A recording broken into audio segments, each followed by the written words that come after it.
नमस्कार, मैं आयुषी आप सभी दर्शकों का अन्नदाता कार्यक्रम में स्वागत करती हूँ। त्याग और तपस्या का दूसरा नाम है किसान। कृषि ही उसकी भक्ति है और कृषि ही उसकी शक्ति है। कृषि ही उसकी निद्रा है और कृषि ही उसका जागरण है। ऐसे ही भारतीय किसानों को खेतीबाड़ी से जुड़ी हुई बहुत सी नई लाभकारी जानकारियां देने के लिए हर रोज सुबह हम आपके साथ आते हैं। तो चलिए कार्यक्रम शुरू करने से पहले देखते हैं क्या है आज के अन्नदाता में। किसान कम पानी में बेर की बागबानी करके कमाए अच्छी आय। तसर रेशम पालन है रोजगार का बेहतर विकल्प। गरीबों का फल बेर की बात करें तो इसकी बागवानी अपने राज्य में बड़े पैमाने पर सफलतापूर्वक की जाती है। तो जो किसान इस समय बेर के बाग लगाना चाहते हैं उनके लिए ये उपयुक्त समय है। लेकिन बेर के बाग से आने वाले दिनों में अधिक फल उत्पादन मिले, इसके लिए इसकी उन्नत किस्मों का चयन करके वैज्ञानिक तकनीक से रुपाई करनी होगी। तो कैसे करें आप बेर की फसल की बागबानी, देखिए हमारी ये खास रिपोर्ट। बेर की बागवानी आमतौर पर शुष्क इलाकों में की जाती है, जो अपने प्रदेश के लिए काफी उपयुक्त है। बेर हमारे लिए बहुउपयोगी और पोषक फल है। इसमें विटामिन सी तथा ए प्रचुर मात्रा में होते हैं। विटामिनों के अलावा बेर में कैल्शियम, फास्फोरस तथा आयरन खनिज लवण भी प्रचुर मात्रा में पाए जाते हैं, जिसे इसकी बागवानी करने वाले किसान अच्छा मुनाफा भी कमाते हैं। तो जो किसान भाई फरवरी मार्च माह में बेर की बागवानी करना चाहते हैं, उनके लिए यह उपयुक्त समय है। किसान भाइयों, सफल बागवानी के लिए जरूरी है कि सही स्थानों और उपयुक्त मृदा का चुनाव करें। व्यावसायिक दृष्टि से बाग लगाने के लिए ऐसे स्थान का चयन करें जो शहर के नजदीक हो और यातायात की पर्याप्त सुविधा हो। जहां तक उचित मृदा की बात है तो बाग लगाने से पहले मिट्टी की जांच अवश्य करा लें और मृदा परीक्षण रिपोर्ट के अनुसार खेत को सुधार कर बागवानी करें। नए बाग की स्थापना के लिए दूसरा जो मुख्य पहलू आता है वो है उन्नत किस्मों के चुनाव की। व्यावसायिक दृष्टिकोण से उत्पादकों को चाहिए उन किस्मों का चुनाव करें जिनकी बाजार में अच्छी मांग हो।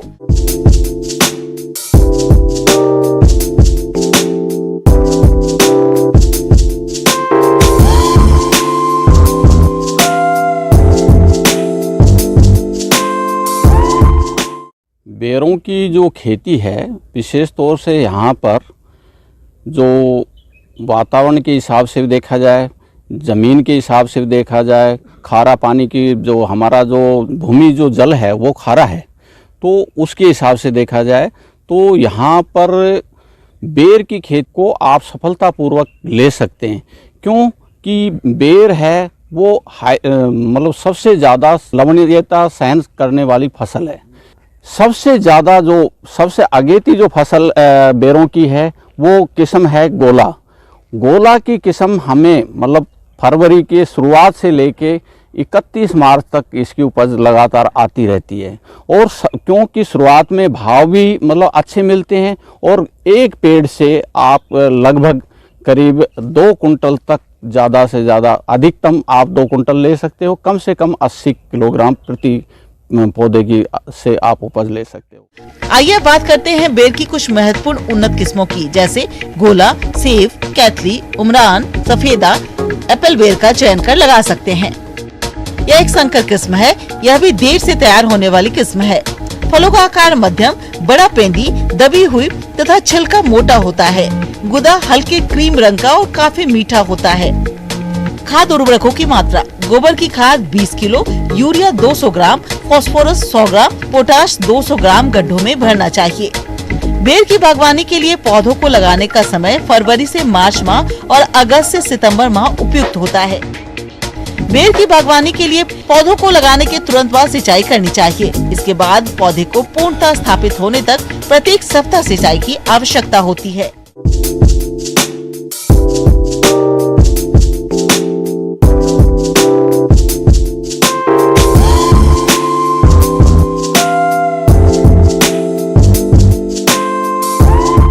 खेती के साथ साथ हम फ्रूट प्लांट्स लगाएं और जो बेर है वो इस क्षेत्र के लिए जो ड्राई लैंड है, जहाँ सूखा गिरता है या कम पानी है, वहाँ के लिए एक अच्छा इनकम का सोर्स हो सकता है। दूसरा ये कि जो हमने जो वैरायटी जो लगा रखी है गोला है, उमरान है, सेब है, मुंडिया है। तो ये जो वैरायटी हैं ये अपने क्षेत्र के लिए बहुत उचित वैरायटीज़ हैं। इन वैरायटीज़ को लेकर के किसान अपनी आय को बढ़ा सकता है। प्रति प्लांट जो पैदावार है वो समय के अनुसार, जैसे 3 साल बाद में फ्रूटिंग में जाता है पौधा, जो जो इसकी एज बढ़ती है तब तक पैदावार बढ़ती जाती है। जैसा कि हमने जो बेर लगा रखा है उसके बीच में हम खरीफ की क्रॉप लगा सकते हैं। यदि आपके पास पानी है तो रबी की क्रॉप भी हम लगा सकते हैं। जो एडिशनल इनकम आएगी, बेर के साथ साथ हम दूसरी क्रॉप से भी एडिशनल इनकम लेंगे। कुछ प्लांट हम तैयार करते हैं, यदि किसानों की डिमांड हो तो हम प्लांट तैयार करवा सकते हैं। फिर भी हम जो किसान को जो टेक्नोलॉजी देते हैं, इसके साथ साथ यदि उन किसानों की डिमांड हो, भाई हमको इस वैरायटी के इतने बेर चाहिए, पौधे चाहिए, तो हम उनको उपलब्ध करवा सकते हैं, बशर्ते कि वो पहले बताएं, ताकि क्यों प्लांट को तैयार करने में समय लगता है। ऐसा नहीं है कि एक दिन में प्लांट तैयार हो जाता है और वो आए हमारी डिमांड पूरी करें, तो वो डिमांड नहीं होती है। वो पहले हमको बता दें तो हम उसको पौधे तैयार करवा सकते हैं। ये थी कुछ उपयोगी जानकारियां। अब लेते हैं एक छोटा सा ब्रेक, जल्द लौटेंगे और जानेंगे कार्यक्रम में आगे क्या है महत्वपूर्ण जानकारियां। बने रहिए हमारे साथ। ब्रेक के बाद आप सभी दर्शकों का स्वागत है। चलिए अब रुख करते हैं अगली कड़ी की ओर।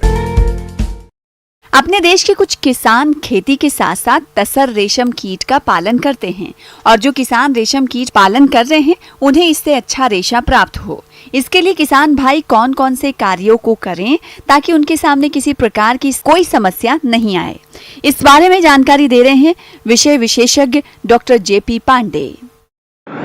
जैसा कि आप जानते हैं, पौधों की पत्ती को खा करके रेशम उत्पादन की कला कुछ प्रकृति ने कुछ विशिष्ट प्राणियों में दी है। तसर सिल्कवर्म उसमें से एक है। यह अर्जुन आसन एवं साल की पत्तियों को खा करके रेशम का उत्पादन करता है। यह रोजगार पूरे देश में लगभग 3.5 लाख परिवारों को इससे रोजगार मिला हुआ है। तसर के कीट पालन के दौरान इसमें मुख्य बिंदु इस प्रकार हैं। सबसे पहला है पौधरोपण, दूसरा है उन पौधों पे कीट पालन, और तीसरा अवस्था आता है जिसमें हम उस तसर के कोकून से धागाकरण का कार्य करते हैं। तसर रेशम कीट पालन कम समय में अधिक लाभ देने वाला व्यवसाय है, जिसमें लागत भी कम लगती है, लेकिन इससे अच्छी आय प्राप्त हो इसके लिए रेशम कीट पालन से पहले कुछ विशेष बातों पर ध्यान देना चाहिए, जो कि इस प्रकार से है। जो हम कीट पालन करते हैं, प्रायः ऐसा देखा गया है कि उसमें गर्मी, बरसात, धूप और परभक्षियों से हमारा लगभग 20 से 30% नुकसान हो जाता है, जिससे कृषकों को तसर उत्पादन पे विपरीत प्रभाव पड़ता है। इस नुकसान को कम करने के लिए हमारे संस्थान ने एक बृहद प्रयास करते हुए तसर कीट पालन की उन्नत तकनीकी के तहत एक अंतः कीट पालन की एक तकनीकी विकसित की है। किसान भाइयों, अगर आप तसर रेशम कीट का पालन करने जा रहे हैं तो इसके कीट कहां से प्राप्त करें तथा पेड़ों पर कीटों को कैसे चढ़ाएं, आइए जानते हैं। तसर कीट पालन से जुड़ी हुई कुछ मुख्य बातें हैं। कीट पालन के दौरान ध्यान देने पे किसान भाइयों को ज़्यादा से ज़्यादा लाभ होता है। पहला, कोसा जो उत्तरावस्था कीट पालन के दौरान कीट का सम्यक तरीके से ट्रांसफ़र करें और ऐसे पत्तियों में ट्रांसफ़र करें, ऐसे पौधों में ट्रांसफ़र करें जहाँ की पत्तियाँ जो है काफ़ी अच्छी हों और आसपास का वातावरण स्वच्छ हो। अगर कोई बीमारीग्रस्त कीड़ा वहाँ दिखाई पड़ता है तत्काल वहाँ से हटा दें, नहीं तो और दूसरे कीड़ों को भी वो प्रभावित करेगा। दूसरा है कि हम उसको कम से कम छुएं। अगर हम कीट को ज़्यादा से ज़्यादा अगर डिस्टर्ब करेंगे और यहाँ से छू करके दूसरे तरफ ले जाएंगे तो हमको नुकसान होगा। किसान भाइयों से अनुरोध है कि जब भी वो ट्रांसफ़र करते हैं कीटों का तो उस समय पे एक टहनी ले लें, उस टहनी पे कीटों को चढ़ा करके और 40 से 50 कीटों को चढ़ा करके एक साथ ले जा करके एक पौधे पे चढ़ाएं। दूसरा सबसे महत्वपूर्ण बिंदु है, जब कीटों का स्थानांतरण कर रहे हैं उस समय ध्यान रखें कि एक पौधे पे ज़्यादा कीट न रखें। तो इसका ध्यान रखें कि पत्तियों की कमी कभी न पड़ने पाए और 40 से 50 कीट को ही एक पौधे पे डालें उत्तरावस्था कीट पालन के दौरान। तसर का लार्वा 4 बार मोल्ट पास करता है। जब कीड़ा मोल्ट पास कर रहा हो उस दौरान हम उसको एक स्थान से दूसरे स्थान पर ट्रांसफ़र न करें। अगर उस दौरान हम इसका ट्रांसफ़र करते हैं तो उसमें संभावना यह है कि हमको 10 से 15% की क्षति होगी और जिससे कोसा उत्पादन प्रभावित होगा। किसान भाइयों, चाकी यानी टसर रेशम कीट पालन करते समय अक्सर जो समस्या किसानों के सामने आती है वो है शत्रु कीटों की। ये शत्रु कीट रेशम कीटों को विभिन्न प्रकार से हानि पहुंचाते हैं, जिससे रेशम का उत्पादन प्रभावित होता है। तो इन शत्रु कीटों की रोकथाम आप कैसे करें, आइए जानते हैं। अगर कोई मृत कीट पालन स्थल के आसपास पाया जाए तो तत्काल उसको वहां से हटा करके चूना और ब्लीचिंग पाउडर का मिश्रण मिला करके और उसको 3 फीट गहरे गड्ढे में ले जा करके गाड़ दें। दूसरा है तसर कीट पालन की जो अनुशंसा है उसके अनुसार हमारे यहाँ तमाम तरह की ऐसी तकनीकी है जिसमें जीवन सुधा है, हमारे यहाँ एलएसएम है और अन्य तकनीकी है बीच बीच में, जैसे हमारा यहाँ चूना और ब्लीचिंग का मिश्रण मिला करके छिड़काव करते रहें। तो कीट पालन स्तर पे साफ सफाई का विशेष ध्यान रखें।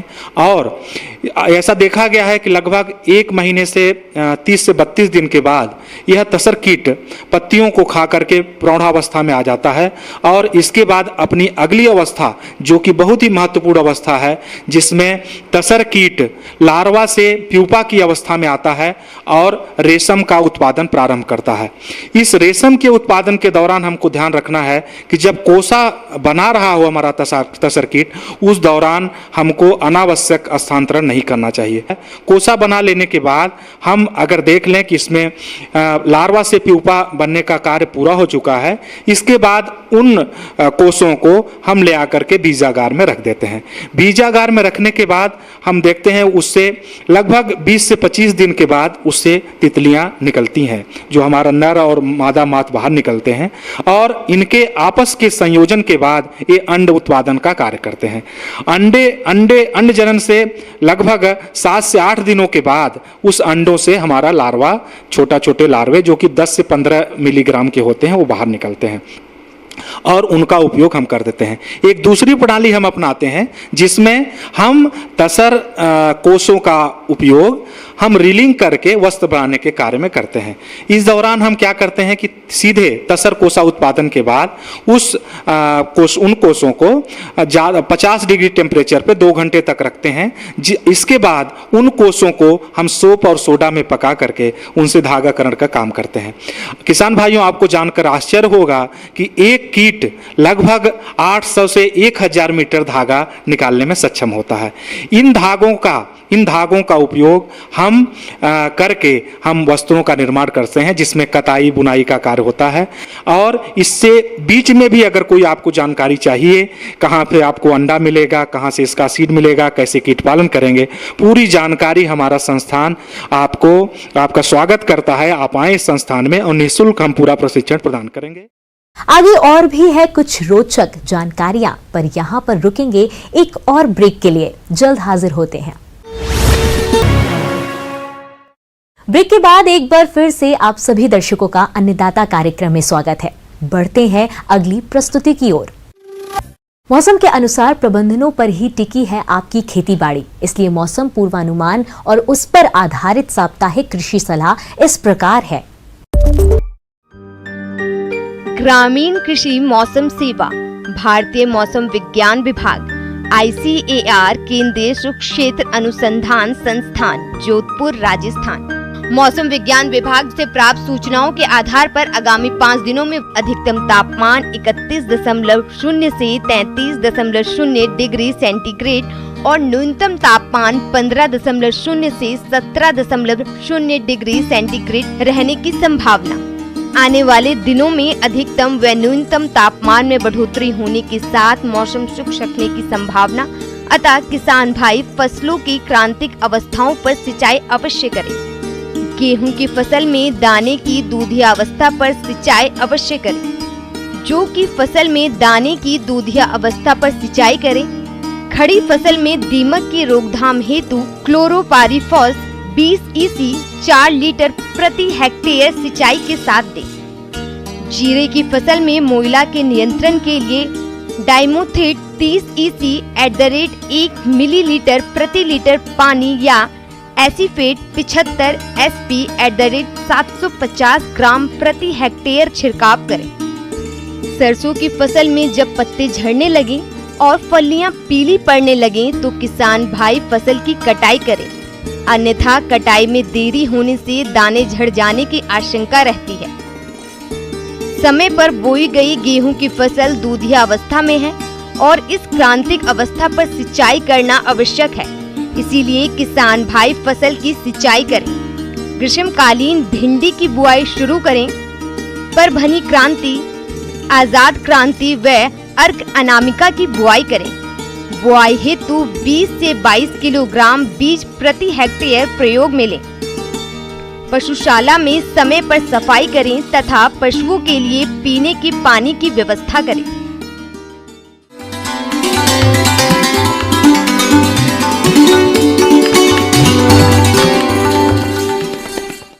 अन्नदाता हेल्पलाइन निशुल्क फोन संपर्क सेवा के माध्यम से आपकी द्वारा पूछी गई समस्याओं में से एक या दो महत्वपूर्ण समस्याओं को हम अपने कार्यक्रम में शामिल करते हैं। इसी के तहत आज की चयनित समस्या और उसका जवाब इस प्रकार है। अन्नदाता निशुल्क फोन संपर्क सेवा के माध्यम से पूछे गए प्रश्नों में से आज हमने जिस प्रश्न को कार्यक्रम में शामिल किया है उसे पूछा है ग्राम अकवा, जिला जालौर के कृषक रतन लाल ने। आप टमाटर की फसल में कीट नियंत्रण के बारे में जानकारी चाहते हैं, तो रतन लाल जी आपकी जानकारी के लिए प्रस्तुत है कार्यक्रम का ये अंश।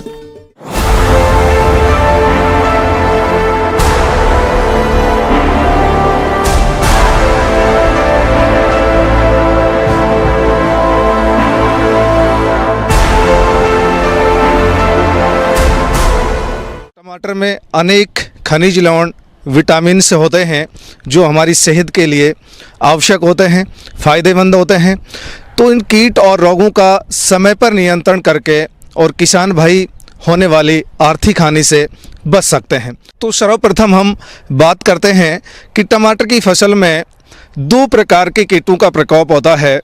पहले जो कीट होते हैं वो रस चूसक कीट होते हैं। जैसे हम बात करें रस चूसक कीटों में हरा तेला होता है, थ्रिप्स होता है, लीफ माइनर जिसको पर्ण सुरंगी कीट कहते हैं, इसके अलावा सफ़ेद मक्खी होती है। ये रस चूसने वाले कीट पेड़ जो पौधे होते हैं उनकी पत्तियों की निचली सतह पर रस को चूसते हैं और जैसे ही इन कीटों का प्रकोप बढ़ता है तो पत्तियां बिल्कुल हार्ड हो जाती हैं और उन पत्तियां प्रभावित होने से प्रकाश संश्लेषण की क्रिया नहीं हो पाती है और पौधों की ग्रोथ रुक जाती है। रस चूसक कीट कई विषाणु जनित बीमारियों को भी बढ़ाते हैं, जैसे पर्णकुंचन रोग होता है, पत्तियां मुड़ जाती हैं, टेढ़ी हो जाती हैं। लेकिन कीटों के नियंत्रण के लिए समन्वित कीट नियंत्रण हमें अपनाना चाहिए। सबसे पहले अगर इस प्रकार के कीट हमें पत्तियों पर अधिक संख्या में दिखाई दे रहे हैं तो जो प्रभावित पौधे हैं उनको उखाड़कर जला देना चाहिए या फिर उनको ज़मीन में दबा देना चाहिए और समय पर खरपतवारों को निकाल देना चाहिए, क्योंकि कीटों का जो प्रकोप होता है वो खरपतवारों से अधिक होता है। जब इनकी लगातार संख्या बढ़ती हुई जाती है कि ETL लेवल से जब ऊपर ये चले जाते हैं तो हमें रासायनिक नियंत्रण अपनाना चाहिए। तो जैसे 0.5 ml इमिडाक्लोरोपिड 17.8 SL प्रति लीटर पानी में मिलाकर हम छिड़काव कर सकते हैं। इसके अलावा और कीटनाशी हैं जैसे थाइमिथैक्सोम 25 WG है, 0.5 ग्राम पर लीटर पानी में मिलाकर छिड़काव कर सकते हैं। अब बात करते हैं हम जैसे फली छेदक होता है, जैसे फल का निर्माण होने के बाद में कई बार हमारा जो फल होता है वो ख़राब हो जाता है। कई बार जड़ों में सफ़ेद लटकी नामक प्रकोप हो जाता है, वो जड़ों को काटती है जिससे हमारे खड़े पौधे, स्वस्थ पौधे सूख जाते हैं। तो इन कीटों का नियंत्रण किस प्रकार किए जाए? ये कटिंग और बाइटिंग वाले कीट्स होते हैं जो काटकर और चबाकर नुकसान पहुंचाते हैं। तो टमाटर की फसल में सबसे जो हानिकारक कीट हम कह सकते हैं वो फल भेदक कीट होता है। ये हेलिकॉर्पा आर्मीजेरा, और ये फलों को काणे करके उनकी गुणवत्ता को ख़राब कर देता है, जिससे मार्केट में हमें उचित लाभ नहीं मिलता है और कुछ दिन बाद में ये जो फ्रूट होते हैं वो सड़ जाते हैं, जिससे हमें अधिक हानि होती है। तो इस फल छेदक कीट के नियंत्रण के लिए मैं किसान भाइयों को सलाह देना चाहूँगा कि आप हमेशा टमाटर की फसल के साथ में कुछ कतारें या पौधे आप हजारे या मैरीगोल्ड के लगाएं, कि इसके मैरीगोल्ड के लगाने से फल छेदक कीट का प्रकोप कम होता है। और खरपतवारों को समय पर निकाल देवें, क्योंकि खरपतवारों से भी इस कीट का प्रकोप अधिक होता है। और जब हमें आवश्यकता हो अंत में कि अब हमें रासायनिक नियंत्रण अपनाने की आवश्यकता है, तो फिर हमें कीटनाशक अपनाने चाहिए। जैसे मैं किसान भाइयों को सलाह देना चाहूँगा, अगर हम जैविक नियंत्रण की बात करें तो जैविक नियंत्रण में जैसे एनपीवी होता है, एनपीवी 250 LE पर हेक्टेयर क्षेत्र में छिड़काव करके भी फल छेदक कीट को हम आसानी से नियंत्रित कर सकते हैं। इसके अलावा रासायनिक नियंत्रण में आप लगभग 2.5 ml प्रोफेनोफॉस 50 cc पर लीटर पानी में मिलाकर छिड़काव भी कर सकते हैं। इसके अलावा स्पाइनोसेड 45 SC आप लगभग 3 ml 10 लीटर पानी में मिलाकर भी छिड़काव कर सकते हैं। अगर इस प्रकार से हम इन कीट और रोगों का समय पर नियंत्रण करें और समय पर पहचान सकें, तो जो हानि होती है उस हानि से किसान भाई बच सकते हैं।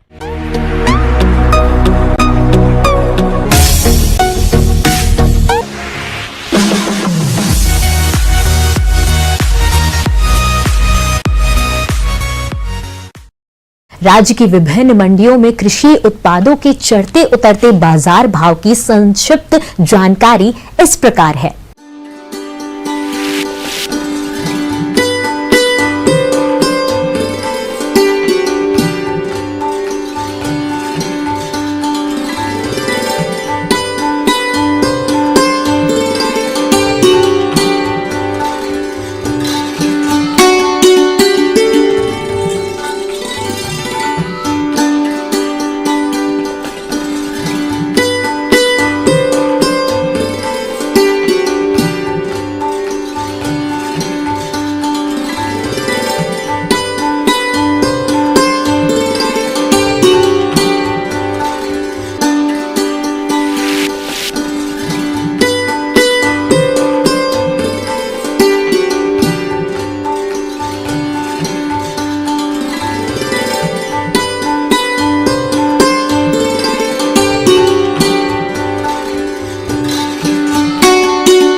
हम यह उम्मीद करते हैं कि आज का कार्यक्रम आप सभी दर्शकों के लिए उपयोगी रहा होगा। किसान भाइयों, अन्नदाता आपकी सेवा के लिए संकल्परत है और कृषि संबंधित समस्या एवं सुझावों के लिए आप हमें इस पते पर संपर्क कर सकते हैं। प्रोड्यूसर अन्नदाता news 18 Rajasthan, Ramoji film city, Hyderabad 501512। साथ ही आप हमें ईमेल भी कर सकते हैं। हमारा ईमेल है p18annadatarajasthan@nw18.com। इसके अतिरिक्त आप हमें निशुल्क हेल्पलाइन नंबर 180088921633 पर सोमवार से शनिवार सुबह 10 से शाम 4 बजे के बीच संपर्क कर सकते हैं। फिलहाल अन्नदाता की पूरी टीम को इजाजत दीजिए। कल फिर इसी समय आपसे मुलाकात होगी कृषि संबंधित कुछ और महत्वपूर्ण जानकारियों के साथ। नमस्कार।